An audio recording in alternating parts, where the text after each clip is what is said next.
Hello and welcome to the Biological Anthropology lecture series. I'm Dr. Richard Jonathan O. Tadurin. Here we explore what it means to be human, biologically, evolutionarily, and behaviorally. Let's begin our journey into the science of humanity. Welcome to Module 8, Australopithecines. In this module, we examine the first stable and unambiguous hominin adaptive grade, exploring how Australopithecines resolved earlier uncertainties and laid the biological foundations for later human evolution. In this section, we examine both the strengths and limits of Australopithecine adaptations, including specialization, transitional forms, and their critical role in setting the stage for the emergence of the genus Homo. Let's revisit what we mean when we describe some Australopithecines as robust. This label doesn't refer to overall body size or strength, but to a distinctive pattern of cranial and dental specialization. Robust Australopithecines represent one of the most striking examples of how successful adaptation can also create evolutionary limits. Let's look at what defines these forms. Robust Australopithecines show dramatically enlarged jaws, broad faces, and very large premolars and molars. Their teeth are supported by thick enamel and powerful chewing muscles, often indicated by features like flared cheekbones and, in some cases, a sagittal crest along the top of the skull. You might wonder why such extreme anatomy evolved. The answer lies in diet. These hominins were adapted to process tough, fibrous, or hard foods, resources that may have been abundant but mechanically demanding, especially during periods of environmental stress. Think about chewing as a form of survival strategy. In unpredictable environments, being able to fall back on low-quality or hard-to-process foods can be a major advantage. Robust Australopithecines appear to have specialized in exactly this kind of dietary fallback. Their anatomy suggests repeated forceful chewing rather than slicing or tearing, allowing them to exploit food sources that other hominins may have struggled to use. Specialization works extremely well as long as conditions remain favorable.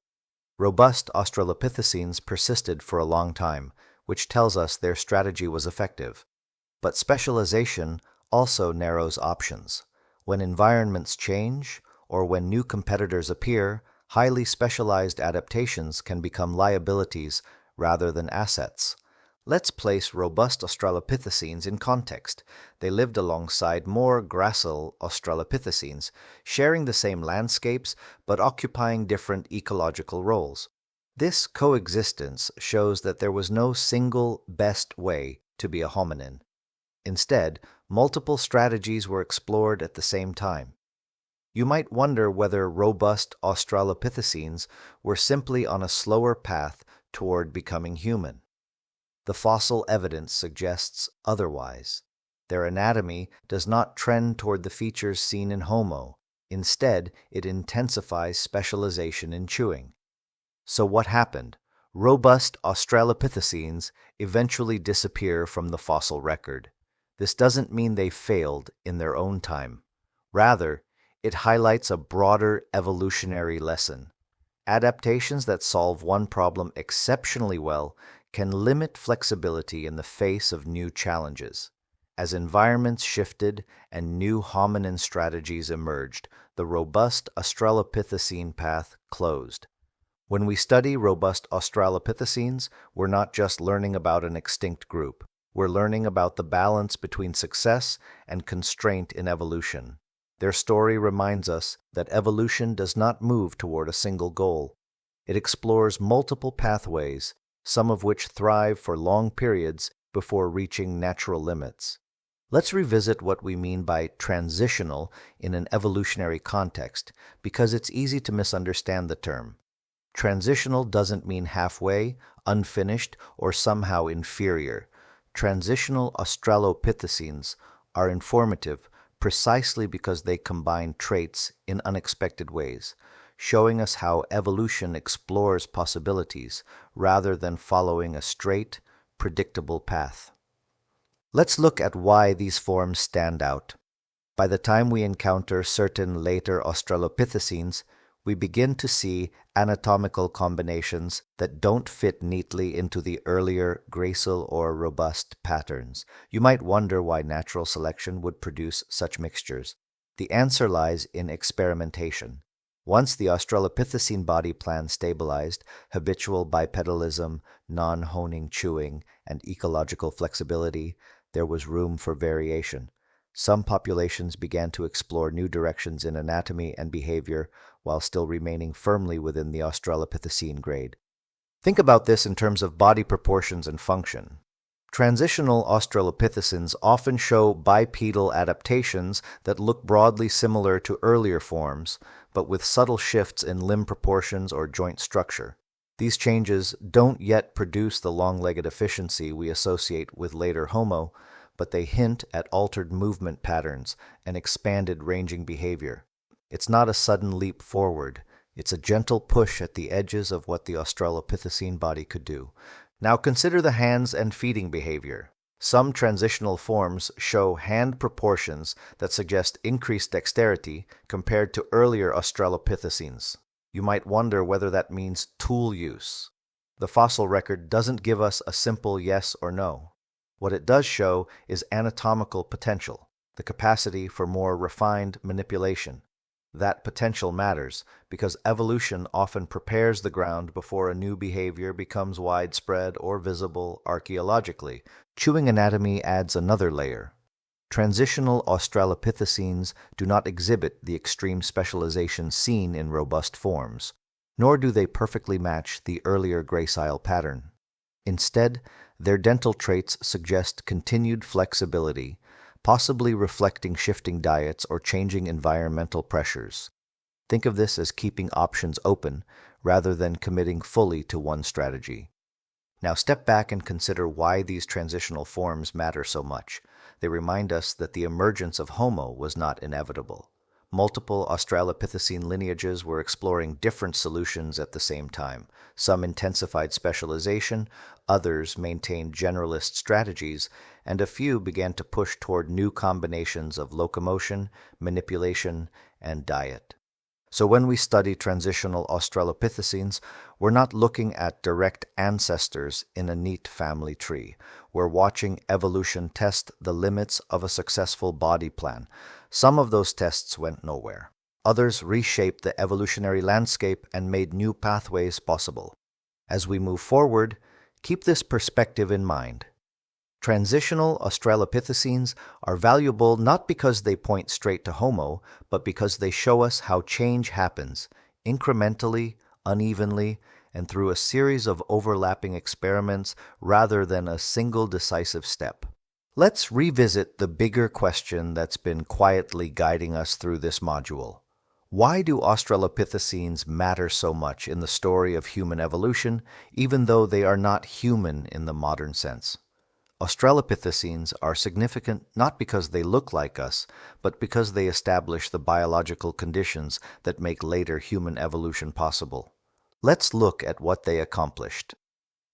Australopithecines were the first hominins to solve the problem of habitual bipedalism in a stable, repeatable way. Upright walking wasn't an occasional behavior or an anatomical experiment, it was their primary mode of locomotion. That single achievement reshaped the entire body, influencing how energy was used, how bodies moved across landscapes, and how hands could be freed from locomotion. You might wonder why freeing the hands matters so much. It matters because it opens new behavioral possibilities long before we see large brains or complex tools. Now think about diet and chewing. Australopithecines established a non-honing chewing system that could handle a wide range of foods. This didn't make them dietary specialists in the modern sense, but it did give them resilience. When preferred foods were scarce, they could fall back on tougher or more abrasive resources. That flexibility helped Australopithecines persist through environmental fluctuations that might have wiped out more narrowly adapted species. Let's also consider limits, because evolution is never just about progress. Australopithecine anatomy, while successful, placed constraints on what could come next. Their bodies were efficient for walking but still relatively small-brained. Their jaws and teeth were well adapted to chewing, but in some lineages, that specialization became extreme. You might wonder whether these limits slowed the emergence of Homo. In a sense, yes, but those same limits also shaped the evolutionary challenges that later hominins had to solve. Now step back and think about timing. Australopithecines persisted for over 1 million years, far longer than many hominin species. That longevity tells us they were not evolutionary placeholders waiting to be replaced. They were a successful adaptive grade. Homo emerges not by discarding the Australopithecine foundation, but by modifying it, building on bipedalism, reworking diet and behavior, and eventually reorganizing the brain. So when we place Australopithecines in human evolution, we should resist the urge to see them as merely before Homo. Instead, think of them as the platform that makes Homo possible. They stabilize the hominin body plan, explore its limits, and define the evolutionary landscape that later hominins inherit. As we move forward, keep this in mind. Human evolution doesn't begin with intelligence or technology. It begins with bodies that work, bodies shaped by Australopithecines, whose evolutionary legacy continues to echo through our own anatomy today. Let's revisit what we've been doing in this section. We stepped away from the idea that evolution moves smoothly toward a single outcome, and instead looked closely at what Australopithecines actually achieved, and where those achievements began to set limits. Understanding both success and constraint is essential if we want to make sense of why some evolutionary pathways continue while others come to an end. Let's look at success first. Robust Australopithecines show us just how effective specialization can be. Their powerful chewing anatomy allowed them to survive in challenging environments and exploit food resources that other hominins may not have been able to use. Transitional forms, on the other hand, reveal how variation within the Australopithecine pattern created new possibilities, subtle shifts in anatomy that hinted at alternative ways of interacting with the environment. You might wonder whether these different strategies competed with one another. In many cases, they likely did, sharing landscapes and resources while pursuing distinct adaptive solutions. Now step back and consider the limits. Specialization, while effective, narrows future options.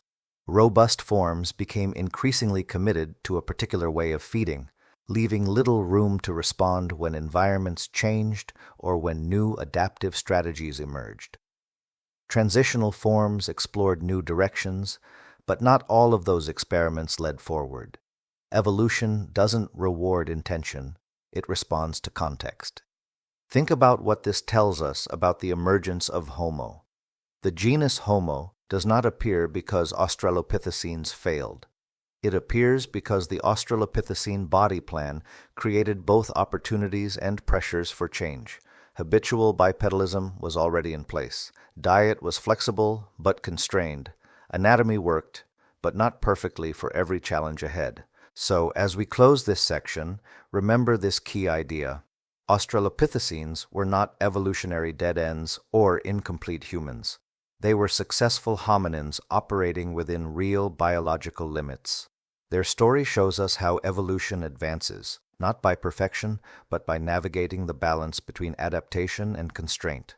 First, let's revisit where this module has taken us. We began by establishing the Australopithecine pattern as the first clearly stable hominin adaptive grade, one where bipedalism and non-honing chewing were no longer tentative experiments, but integrated functional traits. From there, we explored diversity, gracile and robust forms, regional variation, and the remarkable ecological flexibility that allowed Australopithecines to thrive across changing landscapes for well over 1 million years. Now, this part is important. Australopithecines were not a single stepping stone quietly waiting for Homo to arrive. They were successful hominins in their own right. You might wonder why that distinction matters. It matters because it changes how we think about evolution. Instead of a straight line leading inevitably to us, we see branching pathways, different solutions to survival, some highly specialized, others more flexible, all shaped by real ecological pressures. Let's look at what ties these stories together. Across all Australopithecines, we see a consistent commitment to upright walking, paired with remarkable variation in diet, body size, and craniofacial anatomy. That combination tells us something fundamental. Once bipedalism was stabilized, evolution had room to experiment. Some lineages leaned toward powerful chewing and specialization. Others retained broader dietary strategies that may have opened the door to later developments. Think about the broader implication. The emergence of Homo did not require abandoning the Australopithecine legacy. It built upon it. Brain expansion, tool use, and increased behavioral flexibility all rest on anatomical foundations laid much earlier. So as we close this module, remember this key idea. Australopithecines define the middle chapter of human evolution, not primitive apes, not yet human, but a diverse and adaptive group that shaped the evolutionary pathways from which our own genus ultimately emerged. Thank you for joining this lecture. I'm Dr. Richard Jonathan O. Tadurin. I hope this session deepened your understanding of biological anthropology. Keep exploring what it means to be human. See you soon.